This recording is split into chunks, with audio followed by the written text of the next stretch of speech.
A very good morning to all the students of class 9. And students, we were doing the second chapter of your economics books. Okay, so people as a resource. This is lesson number 2 of your economic books, which we had already started, and today we will be talking about the part number 3rd of this chapter. Okay, so 2 parts we had already completed. So take a short glimpse or the revision of the topics which we had already covered. So as from the title you can make out, we are studying about the human beings or the people or the population of a country, so that how they can be a resource and why it is important, where the population of a particular country must be a qualitative population instead of a quantitative population.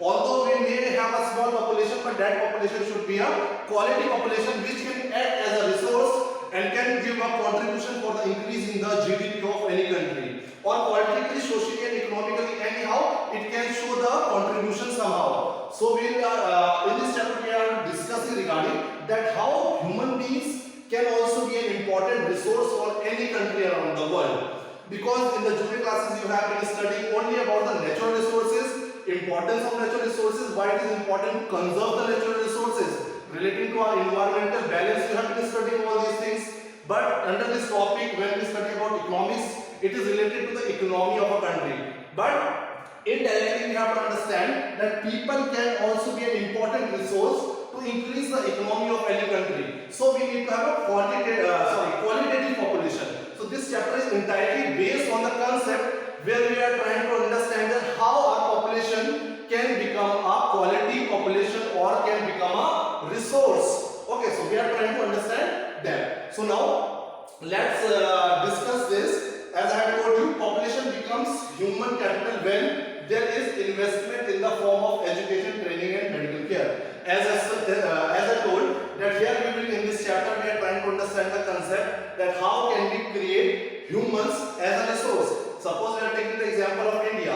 We want our population, our people to be a resource for the country, okay, which can give some contribution. So how is it possible? The investment which every country, every government needs to make if they want their people to be a skilled population which can contribute. So we need to make some investment, that is education, training, that is a skilled labor, a professional training in the various professions. And of course, the most important, people should be very healthy, fit, mentally and physically. They should be very healthy. That is why medical care. If we provide proper education, proper training, proper medical care to our population, definitely our population can be called as a resource. Whenever we use the term resource, it is something which can be utilized to increase the economy of a country. That is a resource. So resource can be a natural resource, and we can act as a human resource. If in my country I am contributing something for the growth of my economy or for my personal growth and my society, it means I am a resource for the country. Okay, so I will be called a human resource or people as a resource.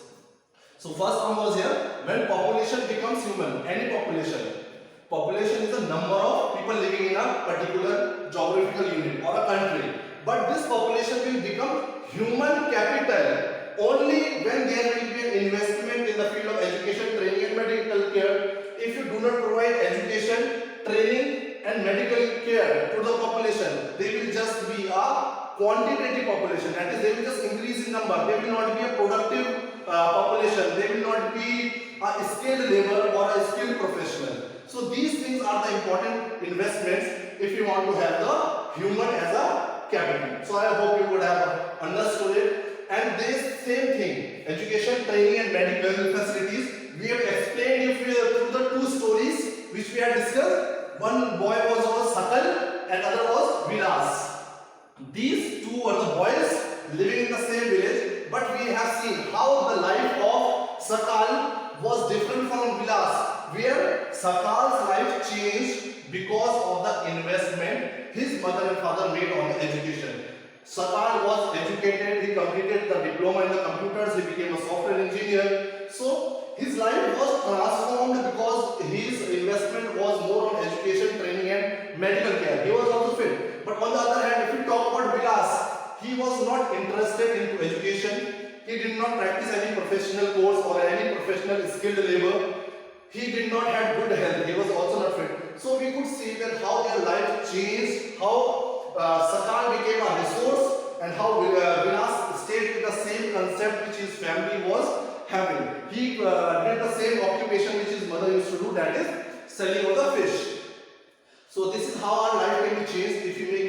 investment in this. So here government plays a very important role. If we want our human, our population to be called as a human capital and contribute as a resource. Then in the last video, that is part 2, we had started a new topic, that is economic activities by men and women. So now we will here try to categorize the activities based on the gender, especially if we look at the historical culture of our country. So we will be able to understand that our society is male-dominated society. It used to be.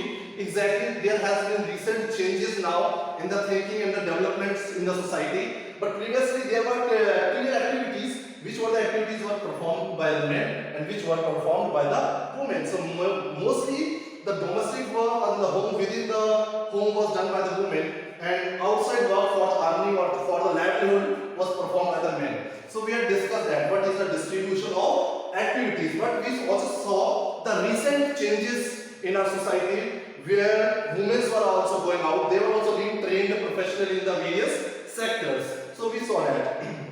But now again we are coming back to the same topic which we had discussed in the introduction part, where we proved that how people can become a resource, that how population can become a human capital with the investment of these things.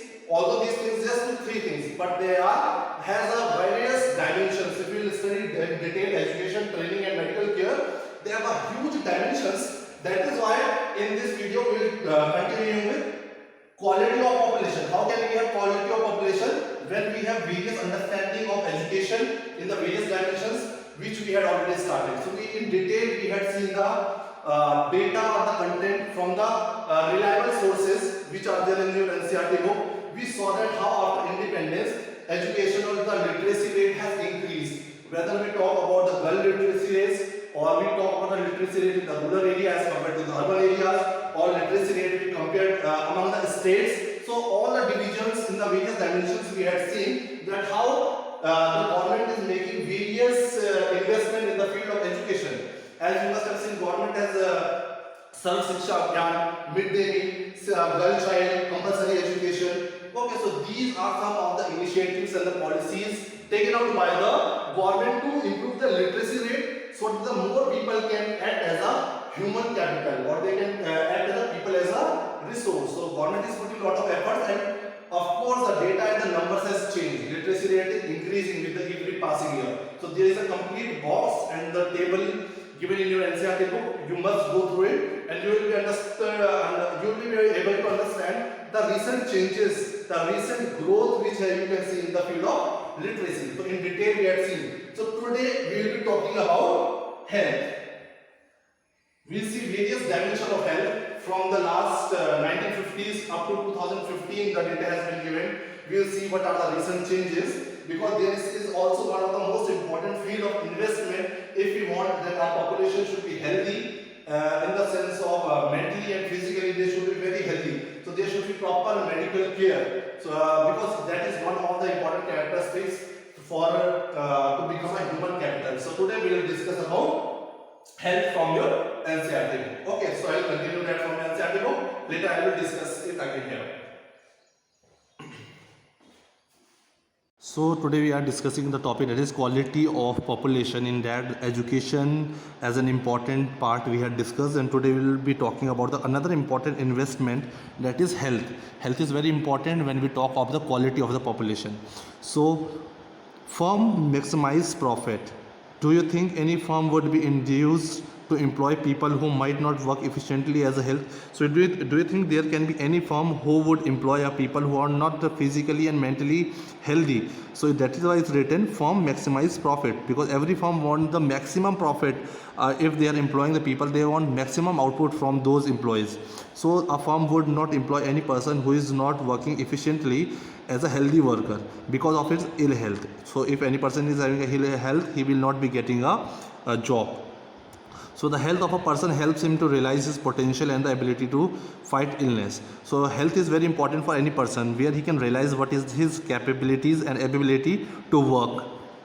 An unhealthy person becomes a liability for an organization. If we are working in an organization, in a firm or in a company, if I am always unhealthy, I am not fit, I am not able to give my 100%, in my job profile, whatever it may be, that organization is not going to like it, and I will be like a liability, like a boj. Okay, I will be like a liability on that organization instead of, because they want every employee to be a asset for that company, but I will be acting as a liability, so they will not be happy.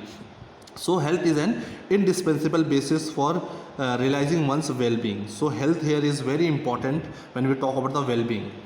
Henceforth, improvement in the health status of the population has been the priority of the country. So it has been on the priority of our country since independence to improve the health status of our population, because also if we want our population to be a resource, a human capital, we have to make investment in the health sector.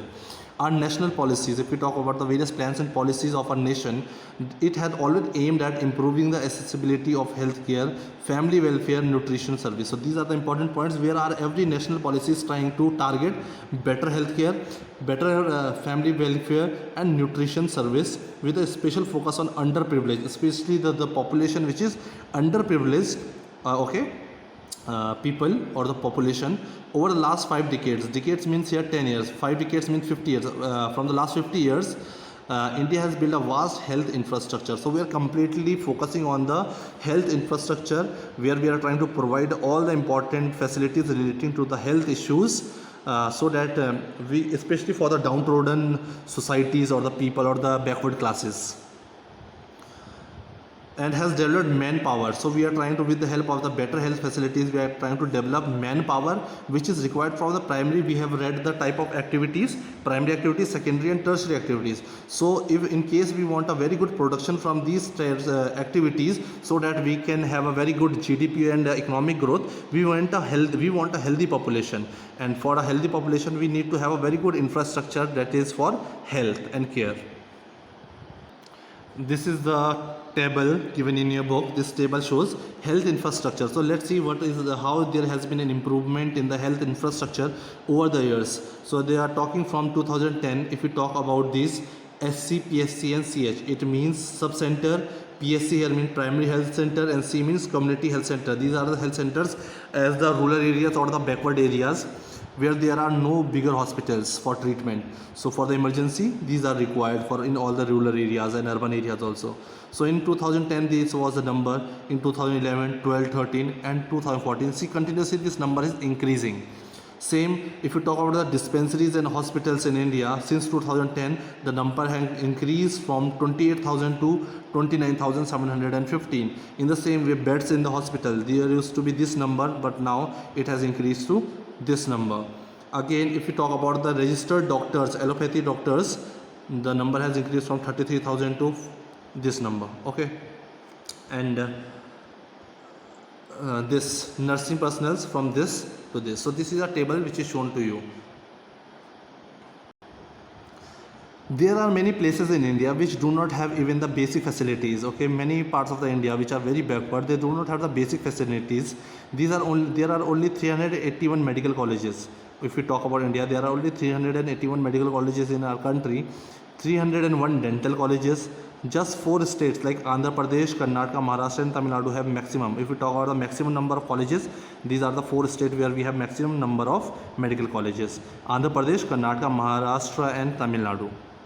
So after health, this is another important element when we talk of a quality population. So where we discuss importance of education, and we have also seen the data from just after independence. Then we have seen the importance of health, and now it is unemployment. Let's talk about the unemployment. It is a problem for Indian population recently, where we always talk, whenever you watch news, you will always find problems relating to unemployment, especially in this period of COVID. We have lots of problem of unemployment. So let's discuss that how this is going to work. Sakal's, we are taking some examples from the stories which we had covered. Sakal's mother Sheila looks after the domestic chores, children, and helped her husband. Okay, she looks after the domestic work, she looks after the children and helps her husband Bhuta in the field. Sakal's brother, if you talk about the Sakal's brother Jitu and his sister Situ, they spend their time playing and roaming. Can you call Sila or Jitu or Silu? They are saying, can you call these two children, Jitu and Situ, and the mother of Sakal as unemployed? No. Okay, because these two, Jitu and Situ, these are the two small children who are under the age of 15 years or 14 years, so they cannot be called unemployed. Okay, let's see. Unemployment is said to exist when people who are willing to work are at the going wages cannot find job. Unemployment can only a person can be said to be unemployed only when he is not unable to get a job, and when he is willing to do a job at the going wages. But if a person is not willing to go into job, that person cannot be called as unemployed. So if we talk about her, here Sheila is not interested in working. She is not interested in working outside. She is because busy with the domestic work and the looking after their children and her husband. She helps her husband in the agricultural fields. So she does not want to work outside. So she cannot be called as unemployed. G2 and C2 are too small to be counted in the workforce. They cannot be called as unemployed. They are not counted in the workforce population. Neither G2, C2 and Sheila can be counted as unemployed.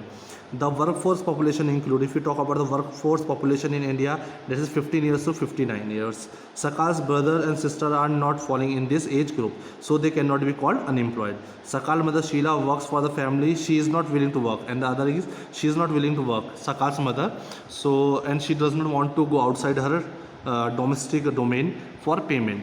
She too cannot be called unemployment. She is not willing to work because, okay. Sakal's grandfather, although they are not mentioned in the story, but they also cannot be mentioned as unemployed because they must be more than 59 years. So they do not come under the category of workforce. So now here it is important to understand that when we talk about India, we have unemployment in rural and urban areas. So whenever we talk about unemployment, we will have to categorize it into two parts, that is rural and urban areas. However, because the various conditions are different in both these regions, so however the nature of unemployment differs in rural and urban areas. In case of rural area, when we talk of the unemployment in the rural areas, there are two type of unemployment, that is seasonal and disguised unemployment. So and urban areas have mostly educated unemployment. So we will be discussing now what do we understand by seasonal and disguised unemployment in case of rural areas. But in urban areas we will be talking about the people who are educated but still they are unemployed. So I hope you have understood the classification, that how we are going to study this topic now. So let's talk about the rural unemployment. Seasonal unemployment happens when people are not able to find jobs during some months of the year, because there are some particular months when there is a harvest season or a sowing season where laborers are required in the agricultural fields. When we are talking about the rural area, if they are unable to find the job in the seasonal time, so they will be called as seasonal unemployment. Happens when people are not able to find jobs during some months of the year. People dependent upon agriculture usually face such kind of problems. There are certain busy seasons when sowing, harvesting, weeding, threshing. These are some of the parts of the activities. When we grow some crops, there are various stages, okay, like sowing, weeding, threshing, harvesting. In this labor is required, but at this moment also, if some people are not getting job opportunities, then it is called seasonal unemployment. Certain months do not provide much work at the people dependent on agriculture. But the other is in case of disguised unemployment. Now we'll understand what do you mean by disguised unemployment. People appear to be employed. It will appear to you that people are employed, they are working, but in real sense they are unemployed. How? Let's take an example. They have agricultural plots. If some people have, or some family has an agricultural plot where they find work, they will do work there. This usually happens among family members engaged in agricultural activity. Suppose there is a big family and they all are busy with the agricultural activity on their own land. The work required, but that land, a piece of land that requires a service of 5 people only. That it requires a service of only 5 people in that particular land area. But there are 8 members in that family and all 8 are engaged in working in the same field. Their people are extra. It means 3 people are not there. 3 people are extra. 5 are required but 8 are working on it. So it will appear that they are not unemployed. But those 3 people, they are disguised unemployment, as these 3 people also work in the same plot as the other. The contribution made by the 3 extra people does not add to the contribution made by the 5 people. It means if 5 people are required, even 8 will work. It will not add to the contribution, or it will not increase the production from the same land. The production is going to be the same. It means those 3 people are extra, and that 3 people are called disguised unemployment. If three people are removed, because we can understand this by from the example that if you remove those three people from that land or a piece of land, the productivity of the field will not decline, the production will be the same. It means those three people are a disguised unemployment, because it seems that they are employed, but originally they are unemployed. The field requires the service of 5 people and the 3 extra people are disguised unemployed. Okay, so this was in case when we talk about the rural areas. In case of urban areas, educated employment has become a common phenomena. So it is very common phenomena where now so many educated people, they are looking for jobs. They are well graduated, well trained and well skilled in the various professional courses, but still they are looking for job opportunities because the population is too much and the resources are less, job opportunities are less. There is an imbalance between the resource and the population. They have written on the same thing here.